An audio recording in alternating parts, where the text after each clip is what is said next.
যখন মার পেটে সন্তান আসে 40 দিন যাওয়ার পরেই তার সৌভাগ্য, তার ভাগ্য, তার টাইম, তার হায়াত, মৌত সব সিলেকশন করে দেন কে?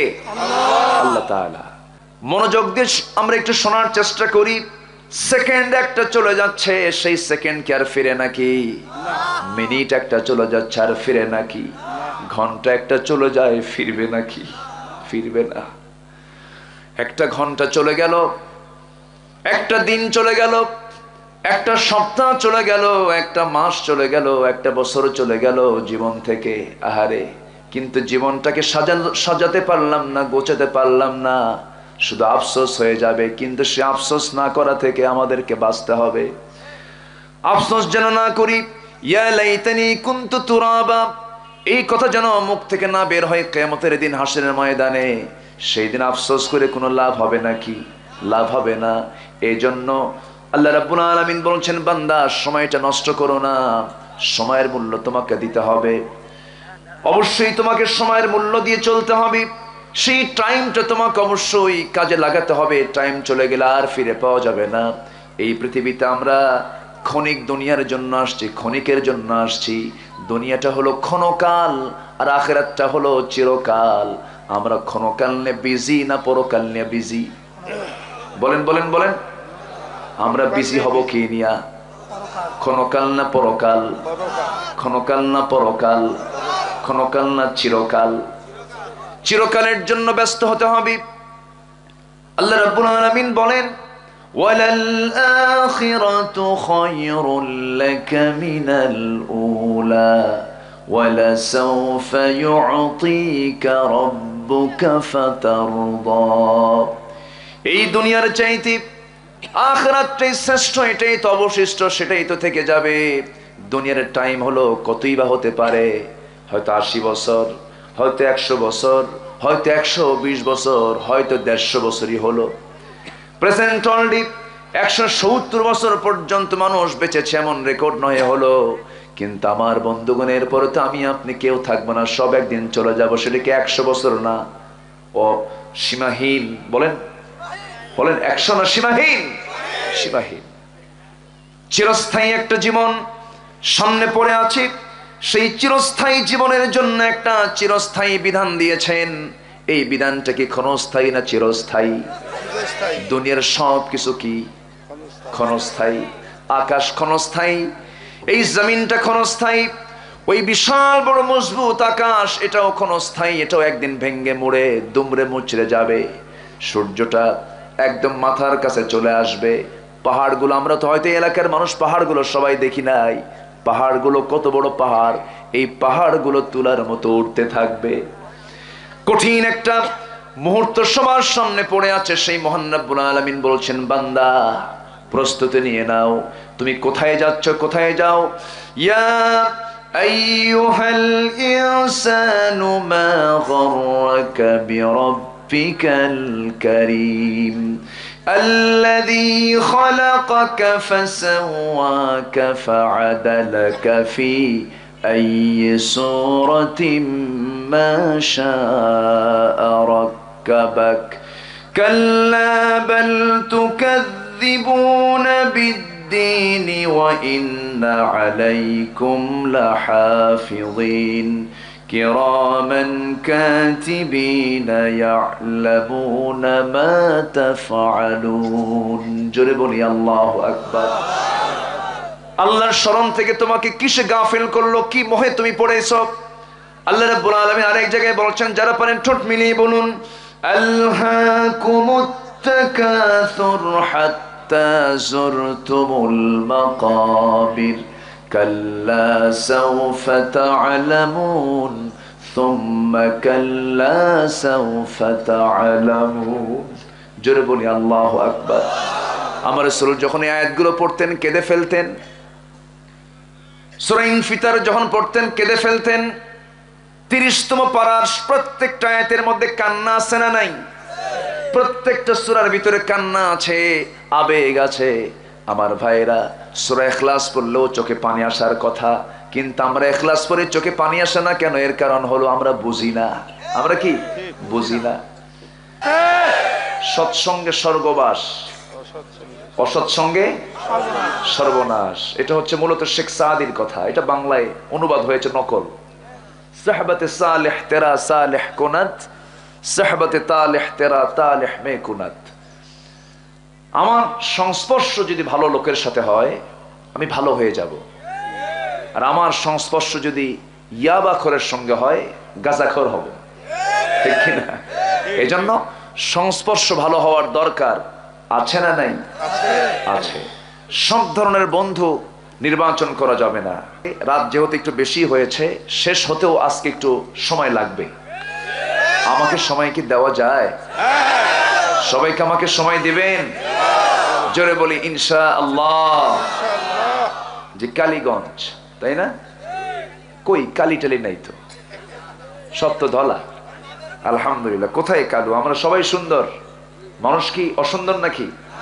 কোথায় আমরা কালু? কোথায় আমরা কালি? না, আমরা সবাই সুন্দর। কালো সুন্দর, ধলাও সুন্দর, লম্বাও সুন্দর, চিকনও সুন্দর, মোটাও সুন্দর। সব সুন্দরের খেলা কার? যদি এরকম না হতো তাহলে আল্লাহ রাব্বুল আলামিন কেন বললেন? যারা পারেন ঠোঁট মিলিয়ে বলুন ওয়াত্তিন ওয়াস-সাইতুন ওয়া তুরি সিনিন ওয়া হাযাল বালাদিল আমিন। এতক্ষণ পর্যন্ত কসম খেলেন কে? এরপরে বলছেন কসম খেয়ে বলছেন লাকাদ খালাকানাল ইনসানা ফি আহসানি তাকওয়িম।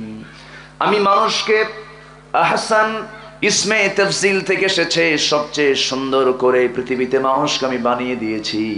এমন সুন্দর করে কোন প্রাণীকে আমি আল্লাহ রাব্বুল আলামিন সৃষ্টি করি নাই। সবচেয়ে সুন্দর থেকে সুন্দরতর করে মানুষকে আমি আল্লাহ বানিয়ে দিয়েছি। বান্দা, সকল সৃষ্টির দিকে তাকাও আর তোমার দিকে তাকাও, তুমি টের পেয়ে যাবে। জোরে বলি সুবহানাল্লাহ। আমার আপনার সামনে সকল প্রাণী আছে না নাই? জীব জগৎ আছে না নাই? সমুদ্রের প্রাণীর দিকে তাকান, এরপরে স্থলভাগের দিকে তাকান। যে দিকে আপনি তাকান, যত প্রাণীর দিকে তাকাবেন না কেন, নিজের সৃষ্টির দিকে তাকালে, নিজের জীবনের দিকে তাকালে দেখা যায় আল্লাহ রাব্বুল আলামিন সবচেয়ে উত্তম করে আমাকে বানিয়েছেন। জোরে বলি সুবহানাল্লাহ।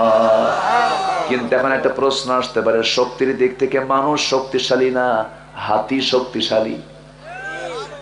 মানুষের গায়ে শক্তি বেশি না তিমির গায়ে শক্তি বেশি? মানুষের গায়ে শক্তি বেশি না একটা ষাঁড়ের গাভীর গায়ে শক্তি বেশি? গাভীর গায়ে শক্তি বেশি, ষাঁড়ের গায়ে শক্তি বেশি। শক্তির দিক থেকে বিশাল বড় হাতি, বিশাল বড় তিমি, টনকে টন ওজন হওয়ার পরেও হাতি মানুষকে চালায় না, মানুষ হাতিকে চালায়। মানুষ হাতিকে চালায় কি দিয়ে চালায়? কি দিয়ে চালায়? বুদ্ধি। এই আকল আল্লাহ রাব্বুল আলামিন মানুষকে শুধু দান করেছেন, পৃথিবীর কাউকে দেন নাই। মানুষকে দিয়ে বলছেন আফালা তাআকিলুন আফালা তুবসিরুন, তোমার কি জ্ঞান নাই? তুমি আকল নাই? তুমি কি বুঝো না? এই আকলটা আল্লাহ রাব্বুল আলামিন সমস্ত মানুষের ভিতরে দিয়েছেন, কিন্তু প্রাণীর মধ্যে দেন নাই। মানুষের প্রাণীর মধ্যে কোনো বিবেক দেন নাই, প্রাণীর মধ্যে কোনো সেন্স দেননি। আল্লাহ রাব্বুল আলামিন তাদের মধ্যে কামনা বাসনা দিয়েছেন, কিন্তু কোনো বিবেক বুদ্ধি দেন নাই। এই জন্য গাভীর সামনে, গরুর সামনে, ছাগলের সামনে যদি কেউ আকাম কুকামো করে, তারা কিছু বলে নাকি? বলে না। আমার বন্ধুগণ, কিন্তু আল্লাহ রাব্বুল আলামিন মানুষ কি আকলও দিয়েছেন, জ্ঞান বুদ্ধিও দিয়েছেন, এরপরে কামনা বাসনাও দিয়েছেন। আবার ফেরেশতা একটা সৃষ্টি আছে না নাই? বলেন, ফেরেশতা সেরা না মানুষ সেরা? ভালো করে বলবেন। কিন্তু আমরা মাঝে মাঝে বলি তুমি কি ফেরেশতা হয়ে গেছো নাকি, এরকম বলে না? আমরা ফেরেশতাকে মানুষের চেয়ে বড় বানায় ফেলি না। ফেরেশতা কখনো মানুষের চাইতে বড় না, কারণ আমাকে খেদমত করার জন্য ফেরেশতা আছে না নাই? কিরামান কাতিবিনা ইয়ালামুনা মা তাফআলুন। জোরে বলি আল্লাহু আকবার। ফেরেশতা আমাকে পাহারা দেয়, ফেরেশতারা চতুর্দিকে আমাদেরকে ঘেরাও করে রাখে। ফেরেশতারা বান্দার কাজে নিয়োজিত হয়ে থাকে। ফেরেশতা মানুষের চাইতে শ্রেষ্ঠ হয় কেমনে? আদম আলাইহিস সালাতু ওয়াস সালামকে সম্মানজনক সিজদা দিয়েছে কারা? বলেন বলেন। ফেরেশতারা। আমার ভাইয়েরা, ফেরেশতার দামের চাইতে মানুষের দাম বেশি। কেন দাম বেশি? কারণ ফেরেশতার মধ্যে আল্লাহ রাব্বুল আলামিন কামনা বাসনা দেন নাই, বিবেক বুদ্ধি দিয়েছেন। প্রাণীর মধ্যে কামনা বাসনা দিয়েছেন কিন্তু বিবেক বুদ্ধি দেন নাই। আর আল্লাহ মানুষকে কামনা বাসনাও দিয়েছেন, বিবেক বুদ্ধিও দিয়েছেন। ওই বান্দা কামনা বাসনাগুলোকে তার বিবেক দ্বারা, তার জ্ঞানের দ্বারা সুন্দর করে খাটায় নিয়ে কোরআন হাদিস মাফিক তার জীবনটা গ্রহণ করার কারণে আল্লাহ ওই বান্দার দাম ফেরেশতার চাইতে বেশি বানাইয়া দিয়েছেন। জোরে বলি সুবহানাল্লাহ। আকাশ, এই জমিন, ওই সূর্য, ওই চন্দ্র, ওই পাহাড়, ওই নদী নালা, ওই সমুদ্রগুলো সব কার জন্য বানানো হয়েছে? কার জন্য? আমার জন্য, আমাদের জন্য। কম কথা। পৃথিবীর সকল কিছু আমার খাদেম। আমার কি? পৃথিবীর সকল সৃষ্টি আমার খাদেম। আমার খেদমতে নিয়ে যদি আল্লাহ রাব্বুল আলামিন করে দিয়েছেন। আল্লাহ রাব্বুল আলামিন সুন্দর করে বলেন, হুয়াল্লাযী খালাকা লাকুম মা ফিল আরদি জামিআ। তিনি সেই মহান সত্তা যিনি তোমাদের জন্য গোটা পৃথিবীর সকল সৃষ্টিগুলোকে তোমার জন্য সৃষ্টি করে দিয়েছেন। শুধু তোমার খেদমতের জন্য তিনি দিয়েছেন। আর তোমার দায়িত্ব হলো কারো গোলামি না করে কার গোলামি করা? ওয়া আনি'বুদুনি হাযা সিরাতুম মুস্তাকিম। সিরাতুল মুস্তাকিম মানে হলো ইবাদত করব কার? আস্তে বলবেন না, কার? আল্লাহ তাআলা। চিৎকার মেরে বলছে, আল্লাহুম্মা ইন্নী আসআলুকা আল হুদা ওয়াত তুকা ওয়াল আফাফা ওয়াল গিনা। সবাই বলি, আল্লাহুম্মা লাকা আসলামতু ওয়া বিকা আমানতু ওয়া আলাইকা তাওয়াক্কালতু ওয়া ইলাইকা আনাবতু। জীবনের সকল জায়গায় ভরসা কার? হেফাজত করবেন কে? আমার সকল উন্নতি অবনতি কার হাতে? আমার সৌভাগ্য দুর্ভাগ্য কার হাতে? আমার সুস্থতা অসুস্থতা কার হাতে?